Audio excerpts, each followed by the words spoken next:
Okay, we're recording. Here we are, live and direct from the Nightlife Entrepreneur Podcast, and my man Julio Mario, and we have our special guest Vania Toledo.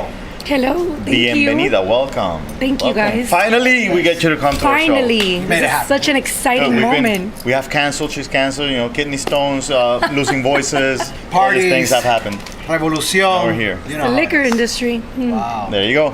All right, guys, so we start every episode with our handles, which are? Mine's is the At the Raw Food and Wine Festival, which you were part of last year, and she's going to be joining us this year. And you can also find me at Ico Taps Beer. You can find me at The Nightlife Entrepreneur and at LMG Miami, where you can find all our parties. You can find my book on Amazon. Party like a rock star. And you find us on nightlifeentrepreneurs.com/podcast, iTunes, Spotify, Podomatic, YouTube, you name it, you'll find us. Wow. What about you? Search. Well, we have the at Tequila Revolución USA on Instagram and as well on Facebook. And it's really amazing. We have a nice feed there. Awesome. Of our events and places you can find, the brand and enjoy and interact with us. We do some really fun. What about fun your things. personal Instagram? My personal at Vania Toledo 2016. Okay. And Instagram and then Facebook Vania Toledo. All right. So right. First things first. What do you do? How long you been doing Oh this? wow. Well, I wear many hats, but the latest hat is brand marketing director in the U.S. for this particular super premium tequila. Did you Yes. see the packaging? Beautiful. It really Beautiful is. presentation. It stands out, definitely. Yes. I like, my thing is, I have a marketing advertising PR background, but my passion is building brands. That has been what has driven me to make changes in my career as the years have gone by. And I was with another well-known high-end rum brand called Botran for 4 years, and that was amazing. That was with Emilio. With Emilio and that Gloria. was launched 4 years ago. So you started in the beginning with that brand? Yes. Well, they had a slow entrance into the U.S. They repackaged something similar that we're doing with Revolución, and when that repackaging came in, I came on board, and it was exciting to see the dynamics of growing the brand. And then this kind of fell into my lap from people that I've known in the industry, and they thought I would be a good fit, and I think it's coming on a year right now in September. Right. It's been great. Vania, so I met you probably like about a decade ago in at Blue Martini actually, and at that time you were working with events. You were working with the events department at Blue Martini. Private events, corporate events, all that kind of stuff. She was working at Blue Martini? At Blue Martini, before she was doing this. So she knew the behind the scenes. Oh, right. yes. So that's what I'm wondering. How did you start in the industry in general? So when I first got my bachelor's degree, I was already in the marketing field, the flower industry and in the beauty industry. Yes. Wow, so I've done marketing for several different types of industries. Blue Martini came about after I had my son. I was kind of ready to sink my teeth back into my career again. And an old girlfriend of mine that I used to do promotional modeling for the liquor industry reached out to me and said, hey, I know you have your degree now. There's an opening for a special events manager at the Blue Martini in Brickell. The GM, Berto, our friend, is looking for someone, and I think you'd be a good fit. Shout out to Berto. Shout out, Berto, Berto. what's up? Kendall. Woo. And so I went. Both. So I did 4 years. We did Brickell, and then they opened up Kendall, and I went to the team that opened up Kendall, and it did give me that behind the scenes look at the nightlife, the hospitality side. Yep. I was on the side of, picking what would be served at a party with the host and what new spirits were coming to present to me as, the side of the place. No, this is good because it gives you an advantage. Like, so you know where they're coming from, you know what they're thinking, you know everything. So that's actually a pretty good strategy that she knows exactly what the venue is looking for. Because for those of you that don't know, Ico's kind of in that world. Yeah, I'm in that world as well.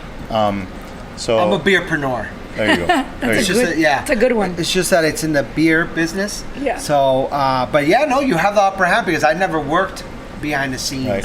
So if you watch our first episode 0, we actually spoke a little about what where we met. Yes. Which was in this Industry. same thing.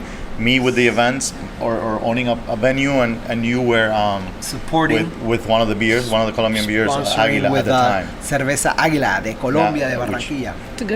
Which, by the way, we don't have Cusqueña on the table today. Yes. For obvious reasons. You know. Today. But the point is this: you used the word. You have an advantage. Yes. Now I'm going to ask us you, liquor people have many advantages. Yeah, because sometimes, you people, I keep calling you guys you people for some reason. Because for some reason, it sometimes when people negotiate, either if you're a venue or a producer, promoter, whatever, with liquor, a brand, or whoever it is that you are dealing with, it seems like it's two sides, and trying to get this thing going, but it's like two sides. So why is it not more of a we're both on the same side? Is there a reason or? I think that everybody is watching out for the bottom dollar, and at the end of the day, a buyer needs to make sure that their liquor cost is showing a profitable margin. And I understand that because I've been on that side. Yes. Coming from this side, I understand that, so I still do what I can to work within what those parameters are, especially if it's a location that you really want to showcase your spirit, and it's something that's going to be very prominent in Miami, and you want to make things work, make things make sense. And keep in mind, it all has to make sense. Right. And the deal and everything could go great. Mm-hmm. Right. And the negotiation. But once your product is behind that bar, and we have individuals like El Gato. Right. Shout out to El Gato. Episode 1. Yeah. By the way. So then, you know what I mean? It believe it or not, more negotiation has to be done, because at the end of the day, as a brand, she goes into the venue, she represents this brand, she goes in and she negotiates with the producers of the event, with the venue, but then again, the educational part is a very important factor, where the bar manager, the bar, the wait staff has to be very educated and up on the product. I have a feeling this is going to be like a 2 against 1 today. Yeah. Well, they have to be up on the product. Right. And it's funny because it's hard for them. Imagine how many brands they have to work with. Imagine how many brands do they really care about? That's another thing. So there's different things, but listen, at the end of the day, I believe that's why it's important to have a good brand manager and have, because that person will go in there, educate their wait staff, educate them why it's important for them to, offer this product. This is something new that we're bringing into the market, or if it's not new and it's just hot, you know what I mean? So how many times a week do you end up having to have a shot of that? Well, I do more cocktail, type drinks as opposed to shots, because again, it is a super premium and it's either sipping or in cocktails, and I love to vibe with who I call the artists behind the bar. They are beyond bartenders to me. They are beyond mixologists. They are artists. Some of them, I'll take the bottle and I'll show them. It has a built-in decanter in the top. And just seeing the fascination on their faces, give me that. I want to work with it. And then they smell it and they're getting inspired of what ingredients they can put together in a cocktail. That makes it very exciting for me. So it's kind of like, okay, artists, you've got your power tools. Make something exciting and let's see, what comes of it. So it's various times a week, because I do go back after we place a product in a new account, and I come back and train the staff. They do the tasting of all 5 expressions. We've got 5 expressions in the line. And then I come back once every couple of weeks to support that brand. Hey, I'm back here again, and I'm going to have lunch here. I'm going to have dinner. I'm going to come with a friend. We're going to have some cocktails. Makes it exciting. Could you explain why they created this? Yes. Okay, so basically the bottles didn't even look like this a couple of years ago. They had guns in the front. They were very much about the Mexican Revolution and supporting that. And some of the U.S. Partners came in and said, I think we should maybe revamp it and make it a little bit more luxe, so it depicts how super premium the juice is. So they sent the previous bottle to their designer in France, and he took one whiff of it and said, wow, it's so aromatic for being a tequila. I'm thinking of a perfume bottle. So the design is very much, something women would love to have in a smaller version in a perfume. And he thought of the built-in aerator. Okay. It's about 1.5 ounces, and so they leave the neck as an air pocket. So when you do this, you are actually oxygenating. See all the bubbles? That's what I was about to About ask 1.5 ounces worth into the cocktail, and it's gonna taste good with or without doing that. Okay. It just opens up the bouquet. Right. Awesome. Beautiful.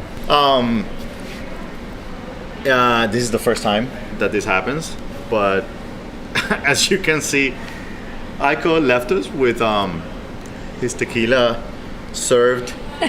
Something happened with the system, it crashed, and we lost you guys. But here we are, we're back. It's the first time it happens, and I have a feeling somebody's watching. We were talking about something that we don't know if it's legal, illegal, or whatever, but we'll bring it up again later. The point is, he's gone, and now we can actually talk business, because I felt like this was like a 2-on-1 interview today. You know what I mean? It just felt a little awkward. I've been the one trying to, what do you say? I met him doing this kind of thing, doing business. Him as a brand ambassador, is that the term? Is that? Yeah, pretty much. Marketing, brand ambassador, brand builder. Mm-hmm. And myself at that time owning a venue and producing some events. They sponsored that. Great. Since then, we haven't been able to do any other kind of business except for this kind of co-hosting and fun that we have here every week. Okay. Now, hopefully, we're going to be doing some business with this amazing tequila. Yes, definitely. But let's talk about that a little bit. Back in the day, it used to be different. I would get money, for example, from a Puerto Rican rum called Don Q would sponsor some events that we would do weekly at a venue called Senior Frogs back in the day, back in Coral Gables. And we'd have flyers done every week. Those flyers would be paid for by Don Q. They would give us the money actually, and we'd pay for the flyers. We'd basically like show an invoice. This is how much it was. That's how it worked. That's one thing. Another thing that happened is we got, for example, a distributor to get a bunch of their brands to sponsor different parts of one of our venues, and we remodeled the whole venue with money from those different brands. It was amazing. And basically what they did was like they would have a section with a logo from that brand, right. and we would call it, whatever, vodka and whatever, tequila, whatever. Right. So it worked for both sides. Everybody was happy in the end. Nowadays, it feels like it's a lot, more difficult to get money or to get something paid for. I don't know if it just works differently or, I guess every brand works differently. Sometimes you're with a brand directly, like we are just one brand. Sometimes you work with a distributor, they have a portfolio of brands. Sometimes within a distributor, there is a portfolio of brands. So it really depends who you are approaching. But for us, that we're still a boutique, smaller brand, we work it a little differently. So if a venue is going to use our brand during the World Cup, for example, this is something that we recently did, and they tell us, we'd love to have some table tents made up with like the schedule of the games with our logo and your logo, and it'll be on all the tables. So when people come, they know that we have a promotion with Tequila Revolución. No problem. How many would you need? I have an in-house printing company that I work with my advertising agency. Okay. We come up with the design. If they give us the okay that they're fine with the way their logo looks, we take it to print and we deliver it to them at the venue. So it's not like we give them the cash or a check for the venue to do it themselves. Right. It's more like we produce the piece, and then we put it out there at the venue for promoting whatever it is, a series of events or just single event that we're doing. I see. So you have any idea if this is something, if this is like a legal matter, if this is more of like an economy kind of thing? Like, because I know things are a little different nowadays. A lot of venues are not doing as well as they used to. Right. A lot of things have changed. We talk a lot here about millennials and how they don't go out as much as our generation. True. And I'm sorry if I'm putting myself in your generation, because mine's probably a little before. But the point is, it's changed. It's different. They have Tinder. They don't need to go out to find the stuff that we used to sell. They definitely don't go out the way we used to. I remember the Friday nights was like, we're going to the beach, and now the beach is more for the locals, you know what I mean, or for the tourists. Tourism. And for us, it was our place to go. And Thursday nights was Coconut Grove, and Friday nights was the beach. Nowadays, it's very different. People are definitely doing more of the group thing, or more restaurant / lounge closer to home. A little different, but the economy, I'm sure, has played a big part. There are bigger brands that used to sponsor ginormous events year after year, and now you see it very scaled back. The amount of logos of the certain brands is definitely come down in scale. So economy, I'm sure, plays a big role in it. Legalities, I mean, at the end of the day, it's more about if this is a person, a location that already purchases from you, and they're having a special event, and you want to donate a couple of cases for a charity event that they're doing, that's okay. There's just certain things that are going to be okay, and certain things that are probably going to be questionable, and you just have to make sure you check with your team and the powers that be, what is right and what is wrong. Now, you mentioned location that already, buys your product. So is it a possibility to have you sponsor an event at a venue that does not? It is possible, and we have done it. But again, because we're a smaller brand, we have to be very careful about where we are spending the marketing dollars or the branding dollars. We would like for there to be at least an initial purchase. Why? Because at least it gives us a chance to go back to that location and develop the brand with promotions, a special night. Sometimes it doesn't happen, and it happens to be a great event for a good cause, and we do it anyways, and then we just try to come back and touch base with that brand manager or bar manager and say, hey, is there any chance that maybe we can work together in the future? There is going to be both sides of it, but it would be the ideal scenario is that they do, if they're not already a customer, they want to become a customer, even if it's on a smaller scale. Okay. So another thing I've been thinking is, I don't know that many people that do what you do. I mean, coincidentally, it's the first time I sit with two in one interview, and that's why it always interests me. Like, how do you get into something like this? Like, what brings you to it? But how does somebody pick you as the person that's going to represent a whole brand, for example? Right, and I have a lot of friends that have asked me that have either hit a stalemate in their career and they want to make a change, or that they are in school and they're not sure what they want to study. For me in particular, it was communications. It was always about relationships with people, public relations, advertising, marketing. I liked the umbrella of that. And yes, the degrees look great on paper. Some companies will only hire you if you happen to have a bachelor's or a master's. But I realize now more than ever, as many years as I've been in the industry, is experience. 100%. How much experience do you have? I can come right out of college and never worked a day in my life, and they would have never selected me to do this role or any of the roles I've had in the last 10, 15 years.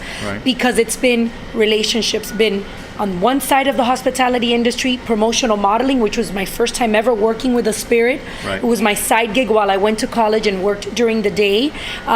So associate yourself with people, meet people, do internships in the industry, if you will, if it's going to give you credits while you're in school, or even if it's a low-paying internship, if you can squeeze that in. What kind of internship? Since we do have a lot of people, I'm sure, that are going to be interested in getting into this business, and in that direction where we're at. It's not all about promoters or club owners, bartenders. There's a lot of areas in this, and that's one of them that is beautiful. You guys, you started with one brand, you are with a different one. Another one. You're doing something right. Well, I hope so. I mean, I'm enjoying the ride, that's for sure. And I learn something new every day. You can never say you've learned it all. But in terms of what you were asking about the internships, approach some of the distributors, the importers. They do post internship opportunities that will give you credits while you're in school. Some of them are paid internships. So they may not pay as a full-blown career, but you're getting your foot in the door. You're meeting people in the right places. Sometimes specific brands will do a series of paid internships for a launch of a new segment in their category. So I think it's just important to be aware of what are the websites that hire within, let's say, the beverage industry, and see what there is out there for you to get your foot in the door and really just start connecting connecting with people. You cannot forget how important that face-to-face is. South Beach Wine and Food Festival, all of those big festivals where you're going to be able to interact with people as Doral Food and Wine, by the way, in November, since Ico didn't say it this time. We'll be there. Revolución will be there There again. you go. Mm-hmm. So when the camera went down, we were talking a little bit about something else that you mentioned, which was that you also do like a lot of TV, and you've even done some product placement in movies and all that kind of thing. Right. Can you tell me a little more about that? So again, that's meeting the right people. I had done an event when I was with a brand before Revolución, and at the event I met someone who loved the brand and what the cocktails that were being made, and we struck up a conversation, and I stayed in contact with that person for the last couple of years, and they just reached out to me and said, now I'm doing some product placements now in movies, and when the movies are being filmed in South Florida, it's a low-cost way for you to get your product in front of the camera. Right. Surprisingly enough, the price point isn't always that high if it's a more of a low budget film, and something where it's more local, and it's still a way to get your product in front of millions of people that are going to go to the theater and go and watch that movie. So it's making the connections and being able to do that. Same thing with music videos. Sometimes it's a nominal fee, and you bring a couple of cases to decorate whatever the bar area scene is in that music video, and that is your entryway again to be seen by, who knows now with YouTube, how many millions of hits do music videos get, as opposed to MTV, which no longer plays music videos, which maybe would have had a smaller audience. Now people will view it and review it and view it again. Vania, now that you mentioned those, there's something that's kind of new to us, which is the social media part, influencers and that kind of thing. Do you guys do anything like that? Like, because I'd be glad to be drinking your product. Just kidding. So we just launched a influencer blogger program, and we shipped out some beautiful bottles with some marketing material to some of the food, fashion and beverage writers in the South Florida and New York area. It's just a stepping stone into, we would love to start working with more influencers. Again, these are all things that they do cost money. They are not for free. No one is going to want to post about a brand unless there is some type of influencer fee involved. And so it's just something that is a huge segment of the industry, and it is relatively new. A lot of brands have been exploring it for a couple of years, but in the last year or so, I want to say it's really become a hot topic, because who is the right person and how natural is it going to look in their feed of their life? How posed is it going to be? So there's still some details that we're hashing out as a brand and trying to figure out what's going to be the best way to go about it. But definitely very, very much at the front of all of the conversations that we're having. Yeah, if we were having this conversation 10 years ago, I would tell you, let me do this. Right now, I can't handle Revolución 5 days a week for sure. Yeah, definitely. Yeah, it's definitely not something that usually one person can do on their own, but spread evenly. I think it would be a good idea, and definitely something to explore. These are people that have thousands and hundreds of thousands, and some of them 1 million plus followers on their social media channels. So people are watching their every move, and they want to emulate what they do. Other thing is, obviously, since I had worked with another brand, is bringing in a celebrity, but there you're looking at a ginormous amount of cash that needs to be available to be able to pay what that fee is, because that person is now available for you for advertisements and for public appearances and red carpet events. And so it's just something that but a brand works. It must work, because a lot of people are doing it. No, it works. It definitely works. You definitely see a lot more celebrities attached to brands now that we did 5 or 10 years ago, especially in the spirits industry. Right. Have you ever thought of working with a big brand, or do you rather work with something smaller? I've definitely considered working for a big brand or a distributor or an importer, and that's never off the table.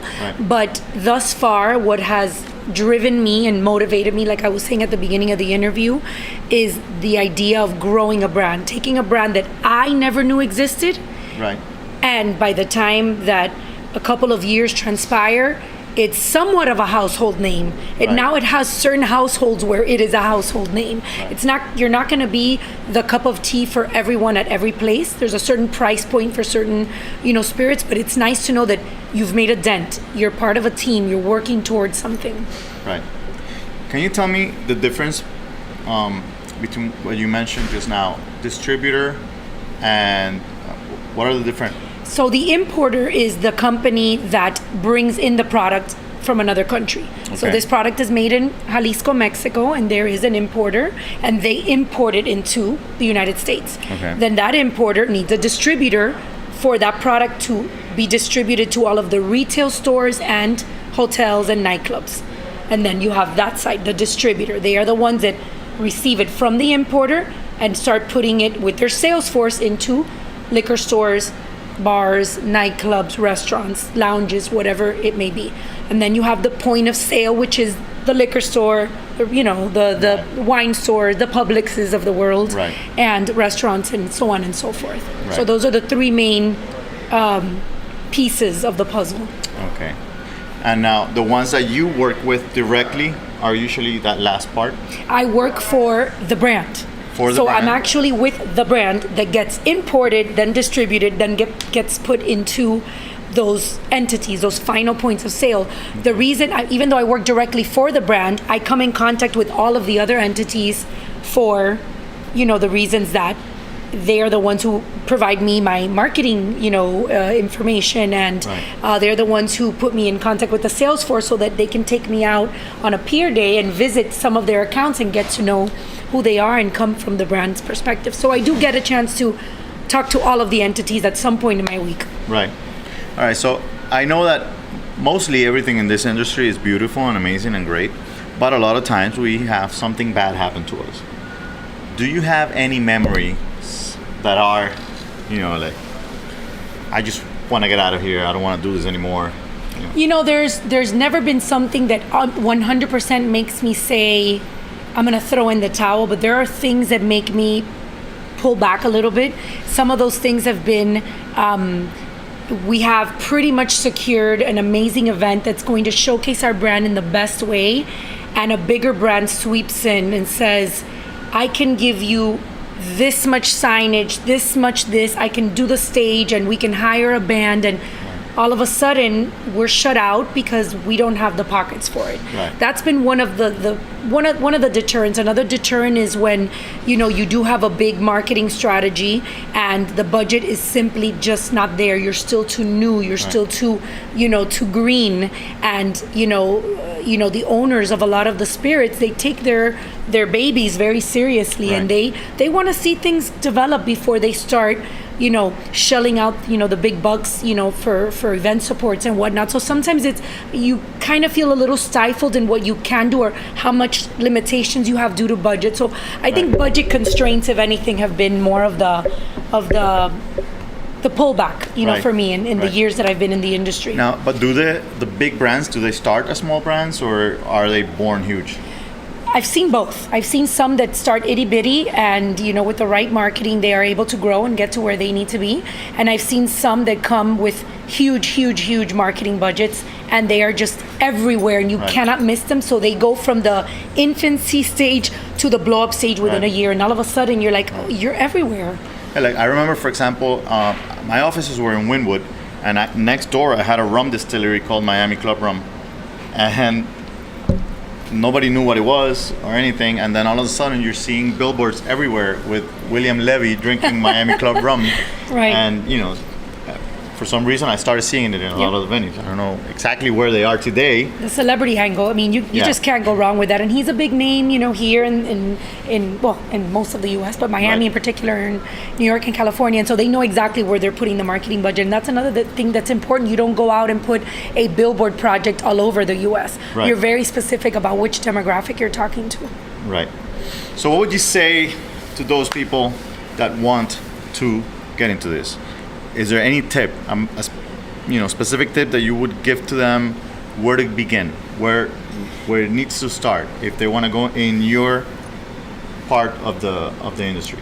Become very well acquainted with the spirits industry in the aspect of observe what they're. You mean drink a lot? Well, I mean, there's definitely going to be some of that happening. Which, but, by the way, we're definitely going to have to sample this right now. So we have to, observe what are the liquor stores selling through? When you walk in somewhere, who's doing a promotion? How are people perceiving that? Notice what advertisements are like. Notice what's happening in magazines. The beverage industry in terms of Instagram and social media in general. What are the beverage writers writing about? Where are they traveling to cover? What new countries are exporting? What new spirits? So become well acquainted and then go to some of the festivals. Go to the South Beach Wine and Food Festival. Approach some of the brands. Doral,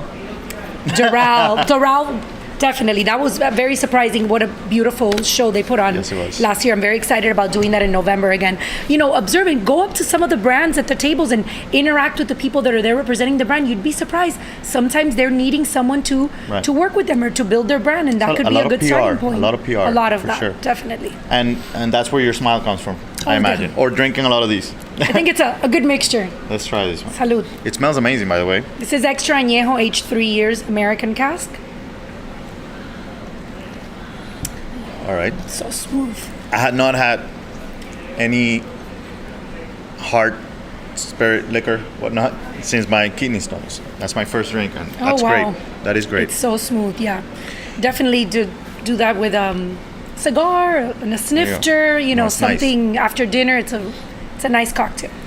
So we're definitely gonna do something at one of our parties, or more than one of our parties. And for sure, I know we're gonna see you at the Doral Food and Wine. Definitely. But at the end of every episode, we do a little segment called the Night Father, Night Mom in this case. And we just basically talk a little bit about being a parent in this industry. I know that you're not on the night side of it anymore, because you used to, both when you were branding and when you were working with the events.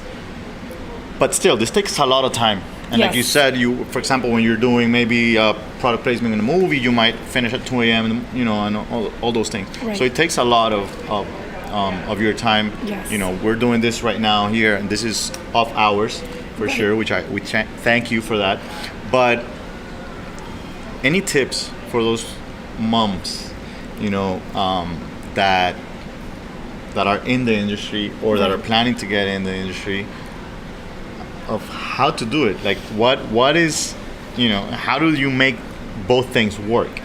Well, it's I love to say that there's a balance for everything, but sometimes the scales are, they tip in one side or another. So on the days where I know that I'm picking up the children and I'm taking them to their after school activities, I try to carve out that time for them. And then sometimes I do have to, after I've set them up at home with dinner, go and sponsor an event and be somewhere. But I've carved out a time to be at dance and at golf and do what I can. And yes, I'm tired. I came back from a whirlwind 3-city tour of training, and I came right into something of dance for my daughter and a golf tournament for my son. I didn't have a free moment on the weekend, but you have to try to make it work where they see the fruits of your labor. Okay, mommy's working, but mommy's, making these things possible for us. But then she's also there when I'm receiving this award and when I'm, doing this, dance competition. Try to find some type of balance. Carve out certain days of the week where, they're the days that you're going to be doing this particular thing for the business. I try to put my appointments around the same times of the day in one certain area of the city, so that I'm there, and when I'm done, there's not a lot of the driving back and forth, because you lose a lot of time in traffic in Miami. True. So just try to carve out your days, a week or so in advance. Make sure that you try to be present there, and when you're present, try to be present. Put the phone away. Yes. So hard. 100%. See, one more person that says it's possible. every time, no, because a lot of people think it's impossible. I hear so many that don't have children say, I don't know how you guys are doing this. Yeah, I know I got 3, you got 2 of your own. But it's not impossible. You just gotta, number one, love what you do, but you gotta also leave work at work. Come, be 100% with your children, quality time for sure at home, and the husband, for sure. So we are very happy to have had you here. We waited for this interview for a while, and I'm sure we're gonna have you again, because we're probably gonna be at the festival, and we're going to be doing a lot of small interviews during the festival, and we'll probably see you there. But we thank you. And one more time, I want to ask your handles so people can find the product, they can find you, and what are they? Vania Toledo 2016. That would be Instagram, Facebook Vania Toledo, and Tequila Revolución USA. All right. By the way, do you work with them just locally or US? US. So brand marketing US. So wherever you guys are in the United States, if you want to work with them, you know who to reach out to. You can find us, by the way, at Ico Taps Beer. I know you can't see him right now, but he's there. And at Doral Food and Wine Festival. And you can find me at the Nightlife Entrepreneur and at LMG Miami, where you find our parties. Remember to buy the book on Amazon. You can find us also at nightlifeentrepreneurs.com/podcast, iTunes, Spotify, YouTube, you name it, go find us. See you next week.